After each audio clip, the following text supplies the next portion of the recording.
Well, I think the U.S. and Mexico border crisis is very nuanced, and it requires a lot of analysis that I'm thinking, especially think about the Immigration Nationality Act, which is the INA, about the rights of people to apply for asylum here in America and the process of doing such. And what we saw under the Trump administration is that in the midst of COVID, the Trump administration made it very clear that folks would not be able to even apply for asylum. And how that was done is there was negotiations between the government of Mexico and the United States government. You mentioned the actions taken by the previous administrations. Do they kind of deliberately look hostile to persons trying to attempt to come to the U.S.? And what decisions and acts by the previous administration demonstrate that image of hostility?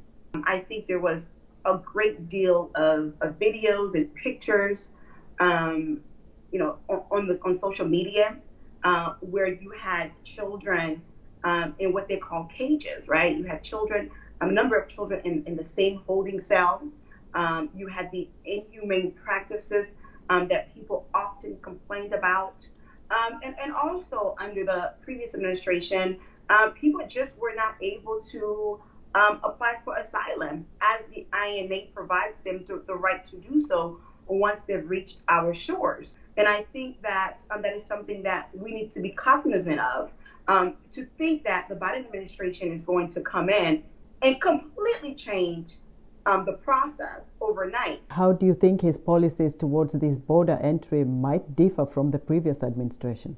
Well, first and foremost, the Biden administration rolled back the Trump administration's policy on not essentially allowing folks to apply for asylum. That's what he did. But he also made it very clear to those migrants, don't come to our shores. He is nonetheless allowing the children, at the very minimum, to be put in a center until they're able to figure out what is next.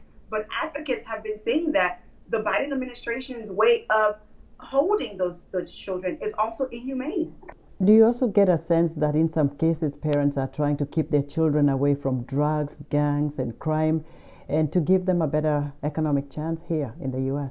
Absolutely. And we also have to look at how U.S. foreign policies have led to the crippling of some of these economies in these countries across the region that is forcing people to come here to begin with. And I think that, if the U.S. government really wants to help, I think the most important thing is to assist those governments with direct foreign investments, right? Because the private sector is the backbone of any nation. So if there are jobs available, I think you will see less migration. But Joanna, some people may say it is their country's leaders that are supposed to take care of the economy and the needs of the people and not the United States. Why should the United States be involved in the structure and the economic prosperity of another country?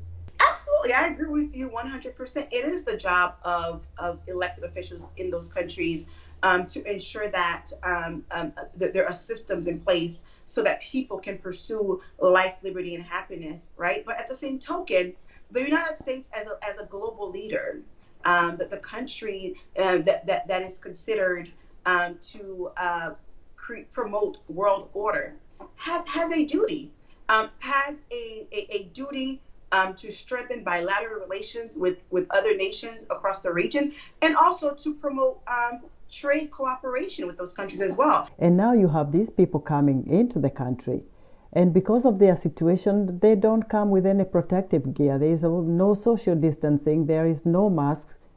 What does that speak to the health of the United States, and even for those people and the Border Patrol officers who have to receive these children and these families? It is incredibly difficult to engage in social distancing when you're trying to cross a border with so many other people. And even when you are in contact with the Border Patrol agents, and even when you go to the detention centers, facilities rather, it is tough to engage in social distancing. But also during the pandemic, we saw how the Biden administration has deported countless people to different countries across the region, just like the Trump administration did. And oftentimes those people are exporting the virus to those countries. It is very challenging. It is very challenging, but I think all parties involved are doing their best to address the situation in the best possible way.